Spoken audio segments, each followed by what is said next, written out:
Shadows are a very poor way of determining the direction of the light source, because they tend to diverge and converge based on the shape of the object that casts them, and also because of the terrain that lies underneath them. These affect the direction of shadows as we see them. A conspiracy theorist can make that shadow go one direction or another, both literally and figuratively, and he can drive a wedge in the layman's uncertainty about them. I'll let our viewers decide which one of us is trying to drive a wedge between layman's uncertainty. We've already established that the apparent change in direction cannot be caused by perspective. However, there is another explanation that the debunkers try to throw for this explanation. They say that could be the result of the actual texture in the terrain itself. What do you make of that? I think that's fairly hard to believe, because there's not an appreciable change in the size of these objects here to say these objects Should I back try to here. enlarge it for you?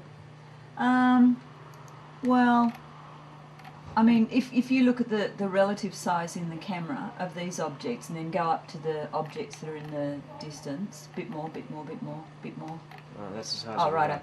Well, and you look at the size of those, so if you zoom back out again, yeah, those objects there and these objects there are relatively the same size. So if you look at the angle of the shadows in these objects here and then the angle of the shadows in these objects here, there's a really substantial difference in the angle of the shadow up here to down here. And particularly on these two near objects here, we can see there's two sources of light. Yeah. There's the shadow in that direction and there's the shadow in that direction. So these near objects down here definitely have Two light sources. But there's a third light. Well, there's definitely a third light source giving those shadows there. Yeah, particularly this rock here. I'll just zoom in on it. This rock. You don't think that's caused by the texture at all? No. Well, and I mean, particularly when you zoom in, you can see the scale of things because there's a footprint there and a scuff mark from somebody walking around. See, the skeptics have claimed that is like this part here is like a crater of some sort. Even so, that's not going to explain the changes in the direction of shadow. I mean, the sun is either over there casting these shadows or over here casting these shadows, and there's definitely a light behind the astronaut or the photographer casting that shadow, right? And I'm guessing that these shadows here are lining up with the light source that's behind the photographer, but there's no explanation for where the hell these two side light sources are. And even if it's a crater, you can't have the light coming from two separate directions inside the crater. The dominant light source has got to be the sun in this photo. So where is this other light source coming from? That's the interesting thing. Yeah, I noticed that.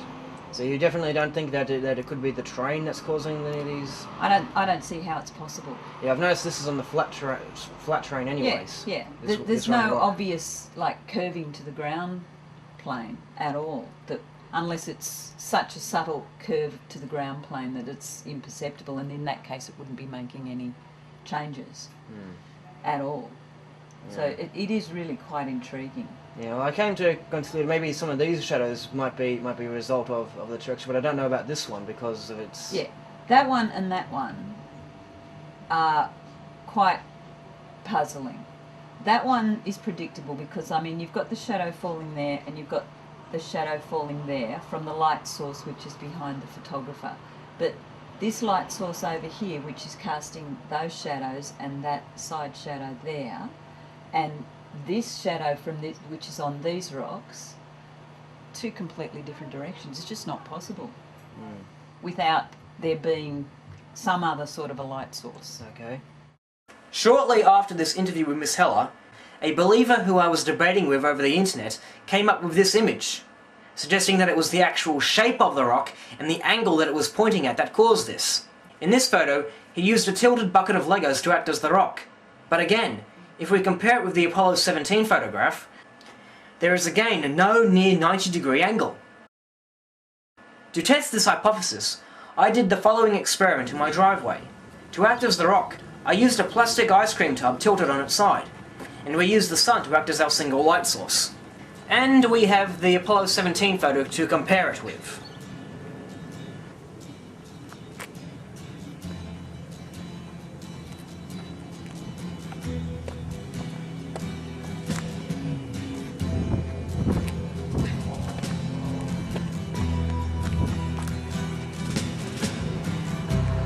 Ground control to Major Tom. Ground control to Major Tom. Take your protein pills and put your helmet on. 10. Ground control to Major Tom. 7. 6. Commencing countdown, engines on. 3, 2, check ignition, and may God's love be with you.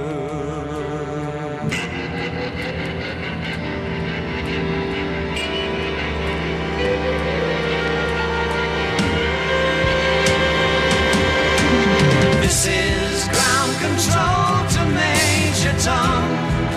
You've really made the grade, and the papers want to know whose shirt you wear.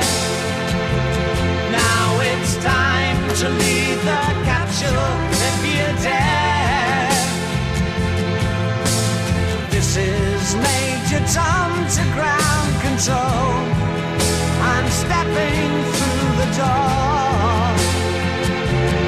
and I'm floating in a most peculiar way, and the stars look very different today. For here am I sitting in a tin can, far above the world. Planet Earth is blue, and there's nothing I can